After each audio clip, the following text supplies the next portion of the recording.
नमस्कार, आप देख रहे हैं चुनाव आज तक और मैं हूं पीयूष मिश्रा। आगामी लोकसभा चुनाव के लिए सभी पार्टियों ने अपनी कमर कस ली है और इसी को लेकर लगातार बैठकों का दौर जारी है। लगातार हम देख भी रहे हैं कैसे पार्टीज जो हैं वो अपने अपने प्रत्याशियों के नामों का ऐलान कर रही है।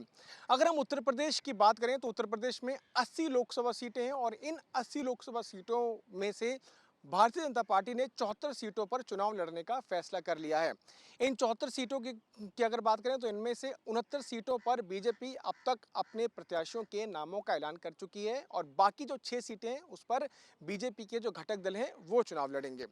आज ही पार्टी ने 7 और नए प्रत्याशियों का ऐलान किया, जिसमें जो सबसे बड़ा नाम था वो था नीरज शेखर का। नीरज शेखर आपको बता दें कि पूर्व प्रधानमंत्री चंद्रशेखर के पुत्र हैं। उनको पार्टी ने बलिया से टिकट दिया है और बलिया से जो सिटिंग सांसद हैं वीरेंद्र सिंह मस्त, उनका टिकट पार्टी ने काट दिया है।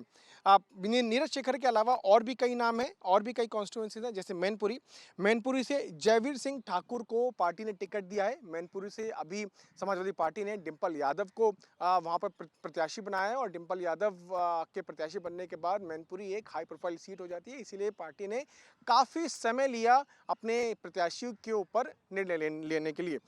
मैनपुरी के बाद कौशाम्बी। कौशाम्बी एक एससी सीट है और कौशाम्बी से विनोद सोनकर अभी बीजेपी के सांसद हैं और उनको ही इस बार बीजेपी ने फिर से मैदान में उतारा है।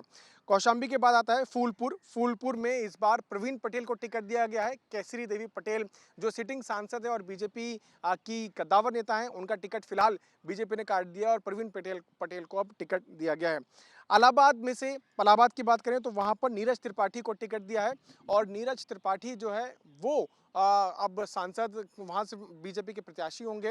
इलाहाबाद की अगर बात करें तो वहां पर रीता बहुगुणा जोशी बीजेपी की सांसद रही हैं। पहले वो कांग्रेस में थी और काफी लंबे समय से वो बीजेपी में कार्यकर्ता के तौर पर काम करती रही और उसके बाद उनको पार्टी ने टिकट दिया और वो इलाहाबाद से जीत कर भी आई। इलाहाबाद के बाद बलिया की हमने बात की, नीरज शेखर को वहां से टिकट दिया गया और वीरेंद्र सिंह मस्त का वहां से टिकट काट दिया गया है। मछली सागर की बात करें तो ये एससी सीट है और यहाँ पर बीपी सरोज को पार्टी ने टिकट दिया है। बीपी सरोज अभी बीजेपी के सिटिंग सांसद है और उनको पार्टी ने रिटेन किया है।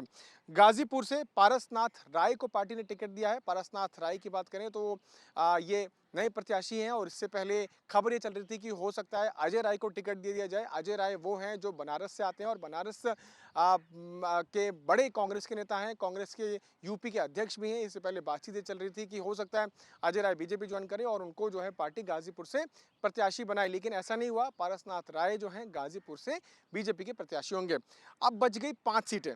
5 वो सीटें हैं अगर जो अभी भी पार्टी ने जिन पर प्रत्याशियों के नामों का ऐलान नहीं किया है और अभी भी उसको लेकर मंथन चल रहा है। फिरोजाबाद, रायबरेली, कैसरगंज, भदोही, देवरिया, ये वो 5 सीटें हैं जिसको लेकर पार्टी अभी भी मंथन कर रही है और उम्मीद ये जताई जा रही है कि बहुत जल्द आगे आने वाले 2 से 3 दिन में बीजेपी इन सीटों पर भी अपने प्रत्याशियों के नामों का ऐलान कर देगी। रायबरेली को लेकर पार्टी का ये मत है कि वहां गांधी परिवार से ही कोई आ सकता है। बीजेपी के नेताओं का यह मानना है कि हो सकता है गांधी परिवार से कोई बड़ा नेता रायबरेली से उतारा जाए, इसलिए पार्टी अभी वेट कर रही है। और रायबरेली की अगर बात करें तो वहां पर पार्टी अपने कुछ 2 से 3 बड़े नेताओं के ऊपर मंथन भी कर रही है कि उनको वहां से टिकट दिया जाए। रायबरेली के बाद फिरोजाबाद की बात करें तो फिरोजाबाद एक महत्वपूर्ण कॉन्स्टिट्यूंसी है और इसीलिए पार्टी ने ये विचार किया है कि वहां पर भी जो है एक बड़े नेता को वहां से टिकट दिया जाए। उम्मीदों पार्टी सूत्रों की बात करें तो आरकेएस भदौरिया जो पूर्व वायुसेना चीफ है, जिन्होंने कुछ दिनों पहले ही बीजेपी ज्वाइन की थी, वो हो सकता है कि वहां से बीजेपी के प्रत्याशी हों। फिरोजाबाद के बाद आ जाती है कैसरगंज सीट, जहां पर अभी भी पार्टी ने अपने प्रत्याशी के नाम का ऐलान नहीं किया है। उसका कारण है कि वहां से कॉन्ट्रोवर्शियल शरण सिंह जो है वो बीजेपी के सांसद है और हमने देखा कि कैसे पिछले कुछ दिनों में उनके खिलाफ प्रोटेस्ट हुए। काफ़ी जो है बातें पहलवानों ने रखी।